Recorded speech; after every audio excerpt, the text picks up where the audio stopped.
بسم اللہ الرحمن الرحیم الصلاۃ والسلام علیکہ یا رسول اللہ وعلی علیکہ و صحابکہ یا نبی اللہ۔ محترم ناظرین السلام علیکم۔ ایک سوداگر شریف مقروضی 14 اونٹوں پر شکر لاد کر تجارت کے لیے جا رہا تھا۔ راستے میں ایک لک و دک صحرا میں قافلے کو قیام کرنا پڑا۔ آخری شب جب قافلہ چلنے کے لیے تیار ہوا تو 4 لدے ہوئے اونٹ کہیں غائب ہو گئے۔ سوداگر بہت پریشان ہوا، بہت تلاش کیا لیکن اونٹ نہ ملے۔ وہ سیدنا غوث اعظم رحمۃ اللہ علیہ کا عقیدت مند تھا۔ پریشانی کی عالم میں آپ کو پکارا۔ کیا دیکھتا ہے کہ ایک سفید پوش نورانی بزرگ ایک ٹیلے پر کھڑے ہیں اور ہاتھ کے اشارے سے اپنی طرف بلا رہے ہیں۔ جب وہ اس ٹیلے کے پاس پہنچا تو وہ بزرگ غائب ہو گئے۔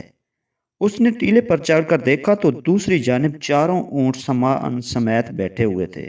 شہر برہان پور میں ایک ہندو رہتا تھا۔ وہ سیدنا غوث اعظم رحمۃ اللہ علیہ کا بہت عقیدت مند تھا اور خود کو آپ کا مرید بتاتا رہتا تھا، اور ہر سال کھانے پکوا کر علماء اور فقراء کو کھلاتا اور مشعلوں کو روشن کرتا اور مجلس کو مزین کرتا، اور یہ سب کچھ آپ کی محبت کی وجہ سے کرتا تھا۔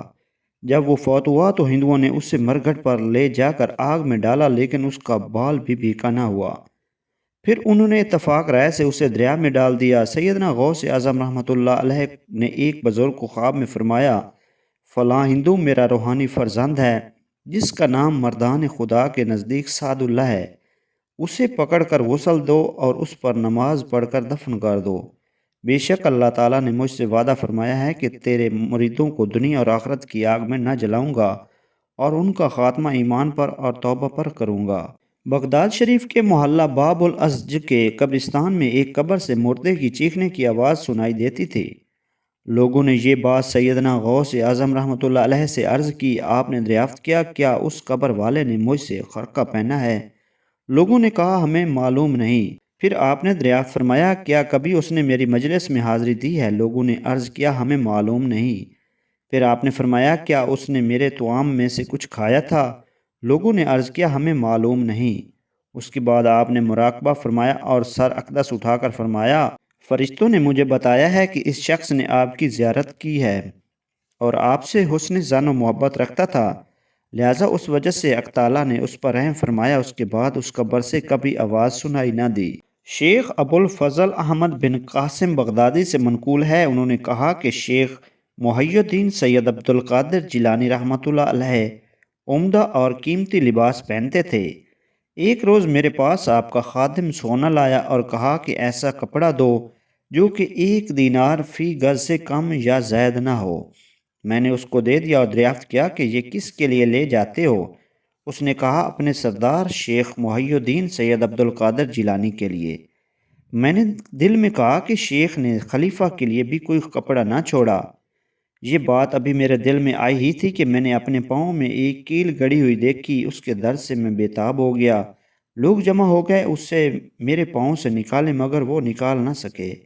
میں نے کہا، مجھے اٹھا کر حضرت شیخ کی خدمت میں لے چلو۔ جب مجھے آپ کی خدمت میں ڈال دیا گیا تو آپ نے مجھ سے فرمایا، اے ابو الفضل، تم ہم پر دل سے کیوں اعتراض کرتے ہو؟ عزت پروردگار کی قسم، میں نے کبھی لباس نہیں پہنا، یہاں تک کہ مجھ کو کہا گیا کہ تم کو ہمارے حق کی قسم ہے تم ایسا قمیض پہنو جس کی قیمت 1 دینار فی گز ہو۔ اے ابو الفضل، یہ کفن ہے اور یہ 1000 موت کے بعد ہے۔ پھر آپ نے میرے پاؤں پر ہاتھ پھیرا، تب وہ کیل جاتی رہی اور درد ختم ہو گیا۔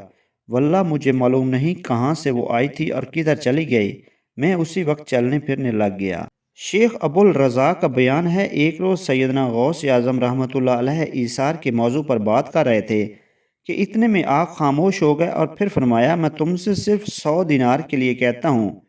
بہت سے لوگ آپ کے پاس 100 دینار لے کر آئے، آپ نے صرف ایک شخص سے لیے اور مجھ کو بلا کر فرمایا، تم یہ رقم لے کر مقبرہ شونزیہ جاؤ، وہاں ایک بوڑھا شخص بربط بجا رہا ہوگا، اسے یہ دے دو اور اس کو میرے پاس لے آؤ۔ میں نے گیا اور 100 دینار اس کو دیے۔ وہ یہ دیکھ کر چلایا اور بے ہوش ہو گیا۔ جب ہوش میں آیا تو میں نے اس سے کہا، حضرت سیدنا عبد القادر تم کو بلا رہے ہیں۔ وہ شخص بربط اپنے کاندھے پر رکھ کر میرے ساتھ چل دیا۔ جب ہم آپ کی خدمت میں پہنچے تو آپ نے اس سے فرمایا، تم اپنا قصہ تفصیل سے بیان کرو۔ اس نے کہا حضور میں اپنی صغیر سنی میں بہت عمدہ گاتا بجاتا تھا اور لوگ بڑے شوق سے میرا گانا سنتے تھے۔ جب میں بڑھاپے کو پہنچا تو لوگوں کا التفات میری طرف بہت کم ہو گیا، اس لیے میں عہد کر کے شہر سے باہر نکل گیا کہ اب آئندہ میں صرف مردوں کو اپنا گانا سناؤں گا۔ میں اسی اثناء میں قبرستان میں پھرتا رہا۔ ایک مرتبہ ایک شخص نے قبر سے سر نکال کر کہا، تم مردوں کو اپنا گانا کہاں تک سناؤ گے؟ پھر مجھے نیند آ گئی اور پھر میں نے اٹھ کر یہ اشعار پڑھے۔ ترجمہ: الہی قیامت کے دن کے لیے میرے پاس کوئی سامان نہیں کہ دل سے امید مغفرت رکھتا ہوں اور زبان سے تیری حمد و ثنا کرتا ہوں۔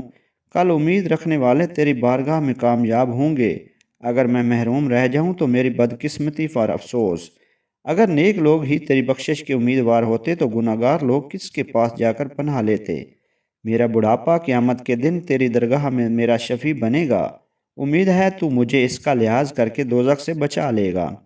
میں کھڑا یہی اشعار پڑھ رہا تھا کہ اتنے میں آپ کے خادم نے آ کر یہ دینار دیے۔ اب میں گانے بجانے سے تائب ہو کر خدا کی طرف رجوع کرتا ہوں۔ اور پھر اس نے اپنا برابط توڑ دیا۔ اس وقت سیدنا غوث اعظم رحمۃ اللہ علیہ نے سب سے مخاطب ہو کر فرمایا کہ جب اس شخص نے ایک لہو لعب کی بات میں راست بازی اور سچائی اختیار کی تو خدا تعالیٰ نے اسے اس کے مقصد میں کامیاب کیا۔ تو جو شخص فقر و طریقت میں تمام احوال میں سچائی سے کام لے تو اس کا کیا حوال ہوگا؟ سیدنا عبد الوہاب کا بیان ہے، آپ فرماتے ہیں ایک دن والد ماجد سیدنا غوث اعظم سخت بیمار ہو گئے۔ ہم ان کے پاس بیٹھ گئے اور آپ دیدہ تھے۔ ہماری اس حالت کو دیکھ کر آپ نے فرمایا، ابھی مجھے موت نہیں آئے گی کیونکہ میری پشت میں یحییٰ نامی ایک لڑکا ہے جس کی پیدائش ہونی ہے۔ آپ کے فرمان کے مطابق صاحبزادے کی ولادت ہوئی اور یحییٰ نام رکھا گیا۔ پھر ایک عرصہ دراز تک آپ زندہ رہے۔ ایام محرم میں ایک روز سیدنا غوث اعظم رحمۃ اللہ علیہ اپنے مہمان خانے میں تشریف فرما تھے۔ 300 کے قریب لوگ بھی آپ کی خدمت مقدس میں حاضر تھے۔ اچانک اٹھ کر آپ مہمان خانے سے باہر تشریف لے گئے اور تمام لوگوں کو باہر آنے کا حکم دیا۔ سب لوگ باہر آئے۔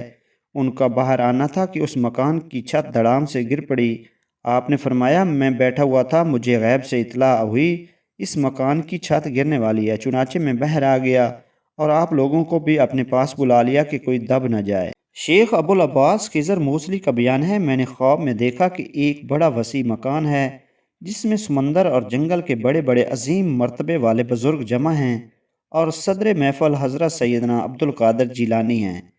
ان بزرگوں میں سے بعض کے سروں پر ایک امامہ تھا اور بعض کے امامے پر ایک تورا تھا اور بعض کے امامے پر 2 تورے تھے، لیکن آپ کے سر اقدس پر جو امامہ تھا اس پر 3 تورے تھے۔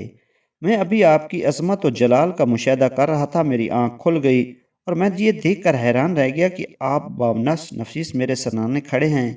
میرے بیدار ہوتے ہی آپ نے فرمایا، تم ان توروں کے متعلق سوچ رہے ہو تو سنو۔ ان میں سے ایک تورا تو شریعت کی شرافت کا ہے، دوسرا حقیقت کی شرافت کا ہے اور تیسرا عظمت و بزرگی کا ہے جو کہ نہایت ہی بلند ترین ہے۔ شیخ ابو الحسن سعد اندلسی کا بیان ہے کہ میں ایک دفعہ جب سیدنا عبد القادر جیلانی کی مجلس واعظ میں حاضر ہوا تو آپ زہد کے بارے میں بیان فرما رہے تھے۔ میرے دل میں خواہش پیدا ہوئی کہ آپ معرفت کے بارے میں بیان فرمائیں۔ تب آپ نے زہد کے کلام ختم کیا اور معرفت پر بیان فرمانے لگے۔ ایسا بیان میں نے کبھی نہ سنا تھا۔ پھر میں نے دل میں سوچا کیا ہی اچھا ہوتا کہ آپ شوق کے موضوع پر بیان فرمائیں۔ تب آپ نے شوق کا موضوع شروع کر دیا کہ میں نے ایسا کلام کبھی نہ سنا تھا۔ پھر میں نے دل میں خواہش کی فنا و بقا پر آپ بیان فرمائیں۔ تب آپ نے فنا و بقا کے متعلق بیان کیا۔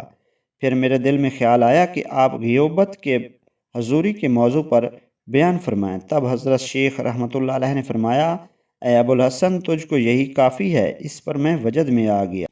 ناظرین کرام، یہ تمام واقعات اور کرامات حضرت شیخ عبد القادر جیلانی کے متعلق مختلف کتب سے لیے گئے ہیں۔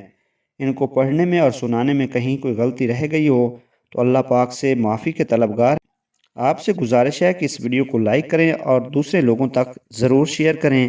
جزاک اللہ۔